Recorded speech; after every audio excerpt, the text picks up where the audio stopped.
Ukrainian President Volodymyr Zelensky and his United States counterpart Donald Trump on Monday signaled readiness for possible trilateral talks with Russian President Vladimir Putin as European leaders gathered at the White House for urgent discussions on ending the prolonged Russia-Ukraine acrimony. The hastily arranged summit follows Trump's Friday meeting with Putin in Alaska, where the two discussed potential terms for halting the conflict. Trump has since suggested Ukraine should make concessions, including renouncing NATO membership and accepting the loss of Crimea.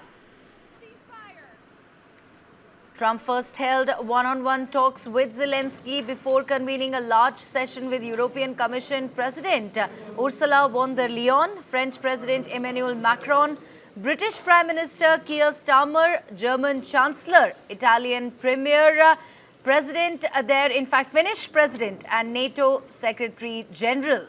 European leaders excluded from Trump's Alaska talks with Putin arrived in Washington determined to safeguard Ukraine's interests and press for durable security guarantees. Take a look at this report. U.S. President Donald Trump welcomed Ukrainian President Volodymyr Zelensky to the White House on Monday for a hastily arranged summit with several European leaders to discuss a path to ending Russia's war in Ukraine. At the meeting, Trump said the United States would help Europe in providing security guarantees for Ukraine. There'll be a lot of help. When it comes to security, there's going to be a lot of help. It's going to be good. They are first line of defense because they're there. They're Europe.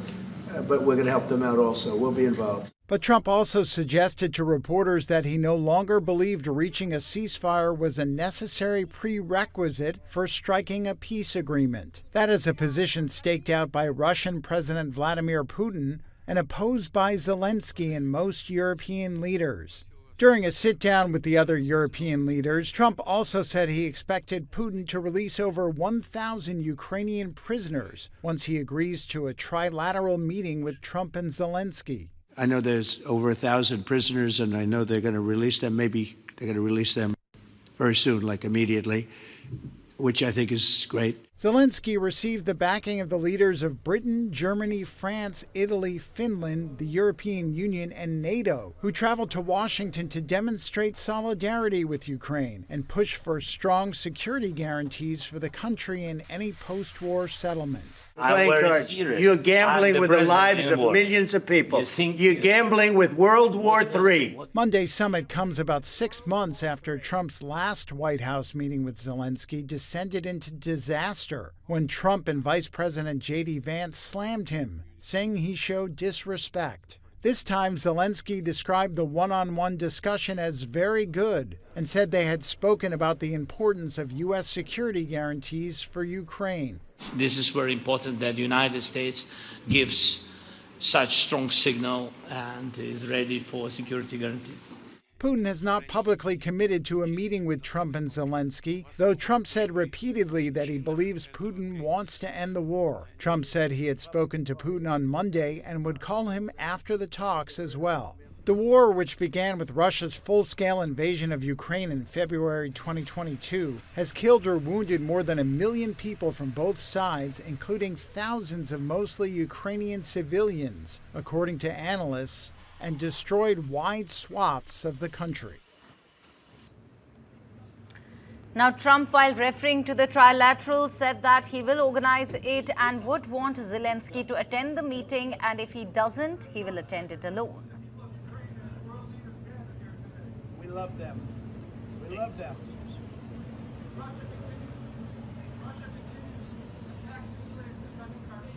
Thank you very much, everybody.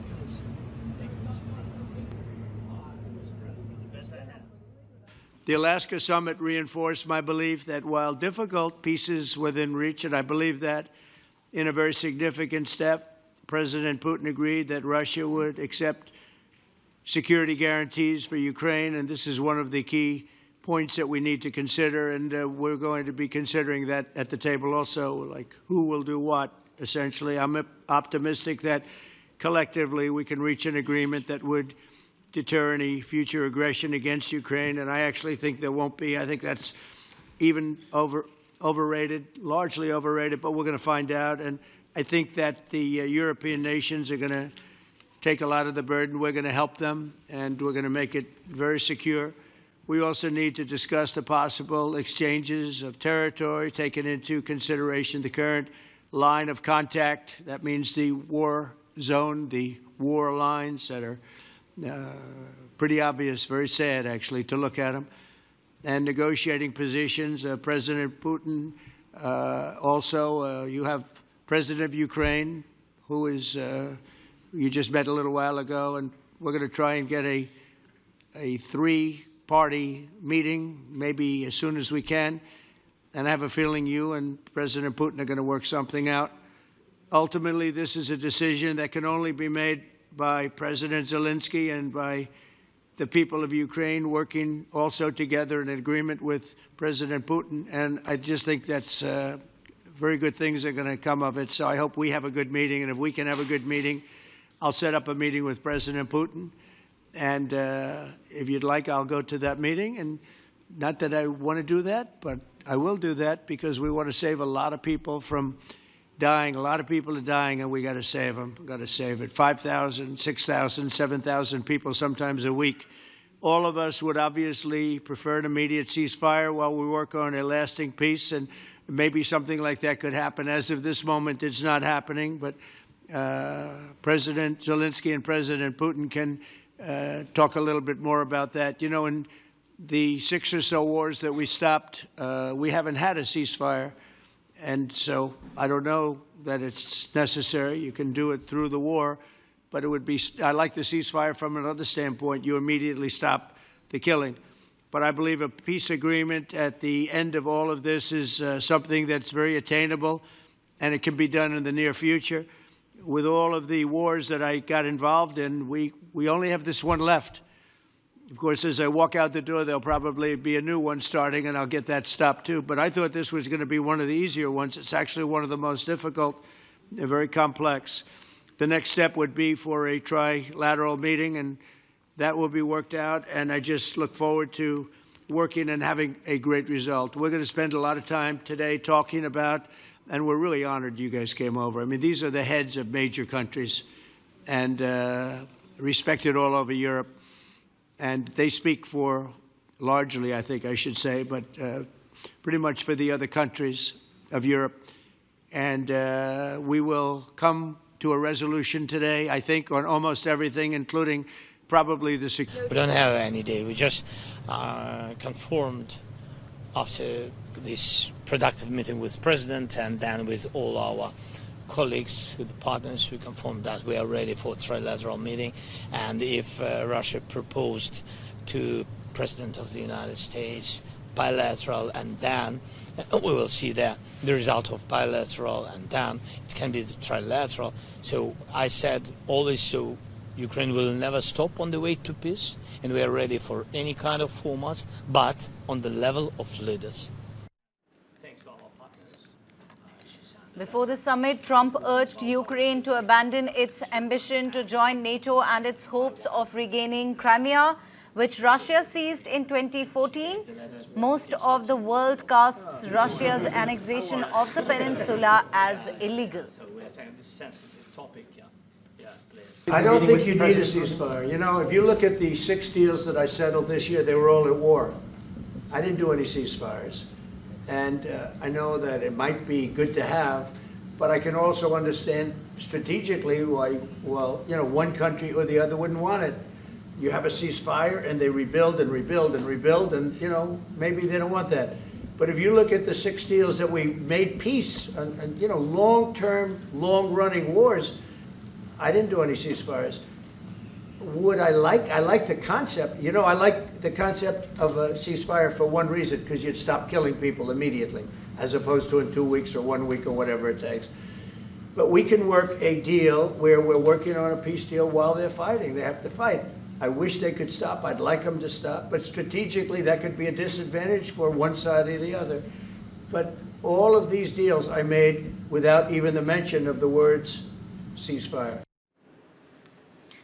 The meeting comes after Trump rolled out the red carpet for Russian President Vladimir Putin at a summit in Alaska on Friday. I think it's true. I think we're going to have a meeting. I think if everything works out well today, we'll have a trilat. And I think there will be a reasonable chance of ending the war when we do that. But Trump has already set the terms of debate. He's openly questioning Ukraine's NATO aspirations. He's hinting that Kyiv may have to give up its dream of membership in exchange for what he calls a tailor-made security guarantee for Crimea, too. His position seems clear. The issue is settled. We're going to work with Ukraine. We're going to work with everybody, and we're going to make sure that if there's peace, the peace is going to stay long-term. This is very long-term. We're not talking about a 2-year peace and then we end up in this mess again. We're going to make sure that everything's good. We'll work with Russia. We're going to work with Ukraine. And we're going to make sure it works. And I think if we can get to peace, it's going to work. I have no doubt about it. Your team has talked about security guarantees. Could that involve U.S. troops? Would you roll that out in the future? We'll let you know that maybe later today. We're meeting with 7 great leaders of great countries also, and we'll be talking about that. They'll all be involved, but there'll be a lot of help when it comes to security. There's going to be a lot of help. It's going to be good. They are first line of defense because they're there. They're Europe, but we're going to help them out also. We'll be involved. President Vladimir Putin mentioned that the war will not end without addressing the root causes of this war. Have you had an understanding what are the root causes of this war? Well, look, the war is going to end. When it ends, I can't tell you, but the war is going to end, and this gentleman wants it to end, and Vladimir Putin wants it to end. While viewers, that Trump has in fact hinted that Kyiv may have to give up its dream of membership in exchange for what he called a tailor-made security guarantee. This is, in fact, that mirrors exactly what Vladimir Putin is demanding. He wants Ukraine to cede the Donbas region to recognize Russia's annexation of Crimea, and in exchange, he's floating the idea of a NATO-like security guarantee for Kyiv. But Zelensky's stance could not be more different. Ukraine's constitution forbids giving up any territory. He rejects the idea of ceding Donbas or Crimea to Moscow. At most, he's willing to consider freezing the front lines where they stand today. Even so, Russia still controls about 20% of Ukraine's land. Take a listen to Zelensky. First of all, we live under each day attacks. That today have been a lot of attacks and a lot of wounded people, and the child was dead, small one year and a half. So we need to stop this war, to stop Russia, and we need support American and European partners. And we will do our best for this.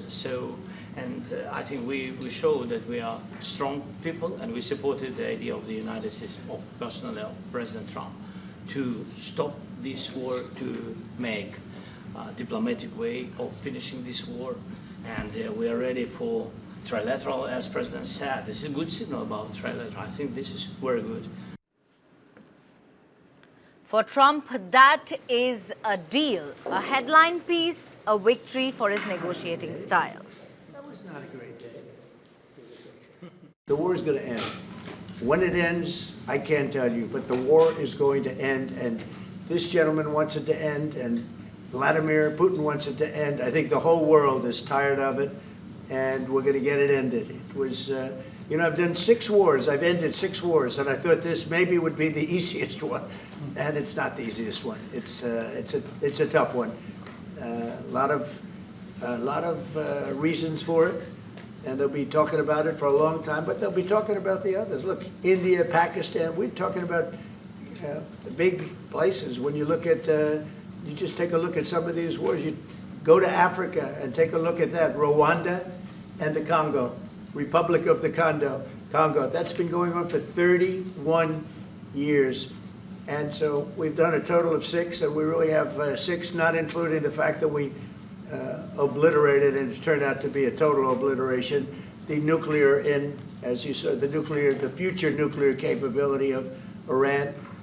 And this one, I think we're going to get solved also. I feel confident we're going to get it solved. Now, for Vladimir Putin, it is an even bigger prize. A frozen conflict that locks in Russian gains, blocks Ukraine's NATO path, and leaves Moscow still in control of Crimea. For Zelensky, it is far more complicated to survive without surrender, to keep Western support alive, and to walk the tightrope between compromise and capitulation.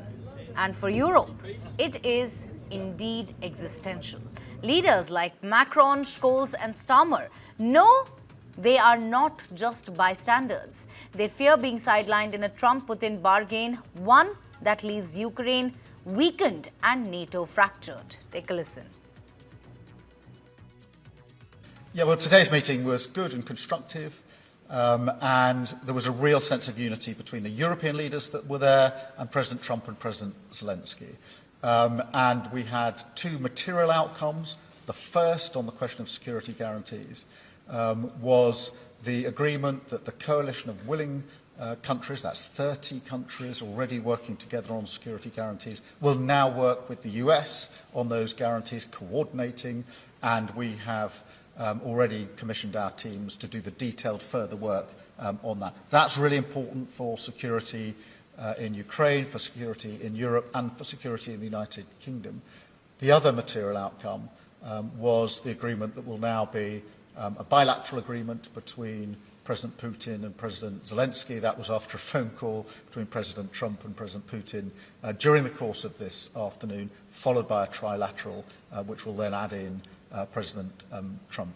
And that is a recognition of the principle that on some of these issues, whether it's territory or the exchange of prisoners, or the very serious issue of the return of the children, that is something where Ukraine must be at the table. And so these were the 2 outcomes that were the most important coming out of today. They're positive outcomes. There was real sense of unity. We've made real progress today. Thank you very much.